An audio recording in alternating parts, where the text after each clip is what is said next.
Kasih karunia dan damai sejahtera dari Tuhan Allah Bapa kita, dan dari anaknya Tuhan Yesus Kristus menyertai kamu. Amin. Selamat pagi saudaraku, selamat beraktivitas untuk memuliakan Tuhan, dipimpin firman-Nya dari Matius 21 ayat 22. Demikian firman Tuhan. Dan apa saja yang kamu minta dalam doa dengan penuh kepercayaan, kamu akan menerimanya. Demikianlah firman Tuhan. Bapak Ibu Saudaraku yang terkasih dalam Yesus Kristus, dalam sebuah perjalanannya, Tuhan Yesus bersama murid-muridnya, pagi-pagi hari ketika mereka berjalan, dan kemudian menjelang siang mereka merasa lapar. Dan di dekat jalan itu mereka melihat pohon ara, lalu pergi ke situ. Tetapi pohon itu tidak ada buahnya selain daripada daunnya yang rindang. Maka kata Tuhan Yesus kepada pohon itu, engkau tidak akan berbuah lagi selama-lamanya. Dan seketika itu juga, keringlah pohon ara itu. Melihat kejadian tersebut, maka tercenganglah semua murid-muridnya. Lalu mereka satu dengan yang lain berkata, bagaimana mungkin pohon ara itu tiba-tiba menjadi kering?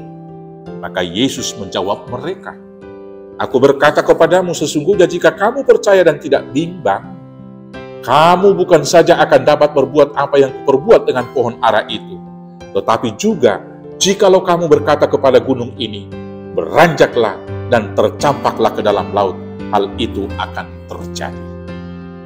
Dalam Injil yang lain Tuhan Yesus mengatakan, bila ada imanmu sebesar biji sesawi, maka kamu akan dapat memindahkan gunung. Maka demikianlah tiba pada bacaan kita di ayat 22 dikatakan, dan apa saja yang kamu minta dalam doa dengan penuh kepercayaan, kamu akan menerimanya.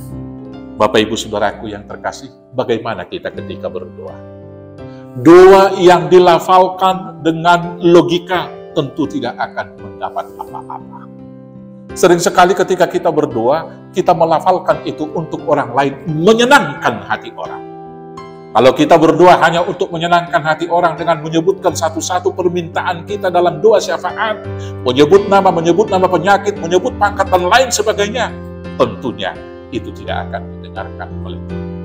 Ketika kita juga berdoa sekali lagi hanya dengan pikiran, maka ketika kita aminkan, kita berkata, jangan-jangan itu tidak akan terjadi. Maka tentu doa kita tidak punya kuasa apa-apa.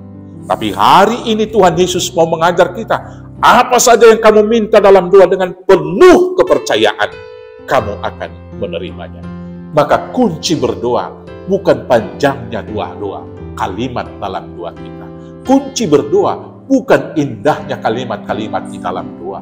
Kunci berdoa kita bukan mencomot ayat-ayat Alkitab dimasukkan ke dalam doa. Kunci keberhasilan daripada doa apabila didoakan dengan penuh keyakinan, dengan penuh kepercayaan. Maka apapun permohonanmu, apapun yang kamu minta dalam doa, mintalah dengan penuh kepercayaan dan keyakinan yang sungguh-sungguh. Maka percayalah, kamu akan menerimanya. Tuhan Yesus memberkati. Amin, kita berdoa. Terima kasih Bapa yang baik. Yalah Tuhan, membimbing kami dengan Roh Kudus, berdoa dengan yakin, dengan penuh kepercayaan, sehingga doa-doa yang kami mohon, Tuhan kabulkan, sehingga kami menerimanya dengan iman. Di dalam nama Yesus Kristus Tuhan Juru Selamat kami yang hidup. Amin. Selamat beraktivitas, Tuhan Yesus memberkati. Horas, horas, horas.